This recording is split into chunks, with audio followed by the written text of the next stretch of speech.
Assalamualaikum warahmatullahi wabarakatuh. Jangan lupa tonton terus Hi Guys Official, subscribe, like, share, and comment. Berkah selalu. Assalamualaikum warahmatullahi wabarakatuh.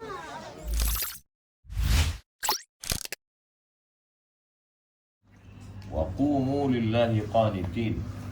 Tegaklah kamu bersama orang-orang yang beribadah. Kata Syekh Abdullah Darraz, seseorang tidak dikatakan memahami Quran sebelum dia memahami satu ayat itu dari banyak sisi. Jadi ayat itu seperti batu permata yang bukan batu cincin yang bulat, batu yang cutting, seperti diamond yang punya banyak sisi. Sisi kiri, sisi kanan, sisi atas, sisi bawah, sisi banyak sisi. Itu yang disebut dengan tafsir. Tafsir yang pertama, hafidhu ala salawati, jagalah salat-salatmu, salat wajib, subuh, zuhur, asar, maghrib, isya, was salatil wusta, jagalah salat wusta. Pendapat pertama mengatakan salat Jumat. Pendapat yang kedua mengatakan salat tahajud. Pendapat yang ketiga mengatakan salat witir. Pendapat keempat mengatakan salat, banyak sekali salat. Lalu kemudian kenapa Allah tidak sebutkan saja? Hafizu ala salawati wa salatil tahajud, hafizu ala salawati wa salatil jum'ah, hafizu ala salawati wa salati. Maka dalam tafsir Fakhruddin Ar-Razi, tafsir Al-Kabir namanya, ketika membahas tentang Inna anzalnahu fi lailatul qadar, Allah rahasiakan tak ada yang tahu siapa dapat Lailatul Qadar.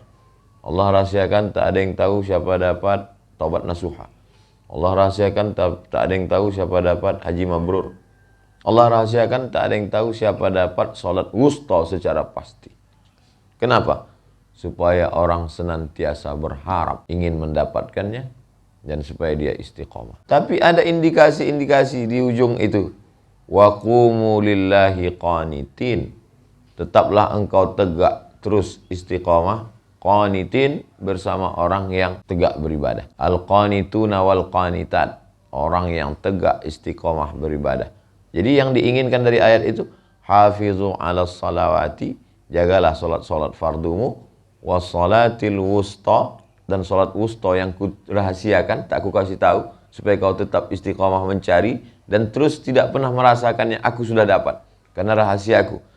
Wa qumu lillahi qanitin, tetaplah engkau beribadah bersama orang-orang yang beribadah. Jadi nanti kalau ada orang yang mengklaim aku sudah dapat salat wusta, dapat dipastikan dia belum dapat. Kenapa? Karena pernyataannya itu membatalkan rahasia Allah Subhanahu wa taala. Kita antara ar-raja dan khauf, antara raja berharap dapat, khauf takut tak dapat. Ketika kita berharap dapat dan takut tak dapat, disitulah turun ridha Allah SWT.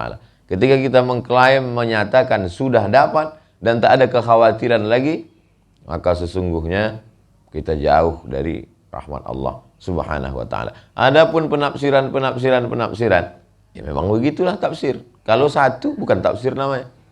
Induk dari segala kitab tafsir, tafsir Imam Abu Ja'far Ibnu Jarir At-Tabari, tafsir paling tua. Cobalah baca tafsir Tabari. 24 jilid, 1 meter panjangnya. Jadi kalau membahas satu ayat, pendapat yang pertama, pendapat yang kedua, pendapat yang ketiga, pendapat yang keempat, pendapat yang kelima. Bedanya dengan tafsir lain, tafsir Tabari pakai sanad. Sudah pendapat yang pertama, bersanad sampai ke Mujahid, ke Imam Ibnu Abbas. Bersanad sampai kepada Imam Ikrimah Ibnu Abbas. Bersanad sampai kepada Imam Ad-Dhahhak, kepada Ibnu Abbas. Karena Imam Ibnu Abbas lah yang paling banyak tahu penafsiran. Murid-murid dia ini meriwayatkan. Ad-Dhahhak, Ikrimah, Mujahid, sampai kepada Ibnu Abbas. Murid-murid dia ini sampai kepada Imam Abu Ja'far Ibnu Jarir At-Tabari. Bagaimana kalau ada orang yang menafsirkan bahwa yang dimaksud dengan salat wusta itu adalah salat batin? Ada juga menyebutnya dengan salat daim. Salat yang dimaksudnya di situ adalah zikir. Aqimis salata li zikri. Dirikanlah salat untuk mengingat aku. Aqimis salata, dirikanlah salat